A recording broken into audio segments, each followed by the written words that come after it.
नमस्कार जय जगन्नाथ। चलते आम आज गोटे गुरुत्वपूर्ण विषय कथा जहाँकि आम जगतगुरु शंकराचार्य श्री स्वामी अभिमुक्तेशानंद जी कहते। चलते आम भिडटा देखा भिडियो विषय कथा भिडियोटा आम तले अच्छे देखो। शंकराचार्य जी प्रचार करेंगे, कार्यकर्ता बन जाएंगे तुम्हारे। तुम गौ माता के लिए घोषणा कर दो, गौ हत्या बंद कर दो। सच बता रहे हैं। कोई हमसे अपना कमरा साफ करवा ले, झाड़ू पोछा लगवा ले, हम लगाने को तैयार है। मेरी माँ को मारना बंद।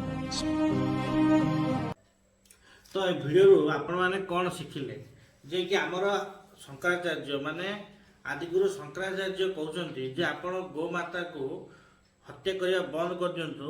आपण जहाँ कहे एमती कि अन्य मानक घर भी सफा करने शंकराचार्य राजी अच्छा।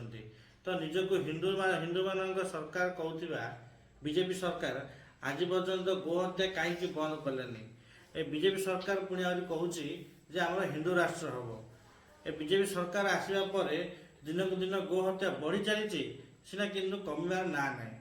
मुझे सरकार को रिक्वेस्ट करुच्ची आपणकर जदि गाई और गोमाता प्रति एत प्रेम अच्छी तो जातीय पशु भाव डिक्लेयर करूँ गाई को बा गोमाता को। रही नमस्कार। वीडियो भल लगे कमेंट करेंगे।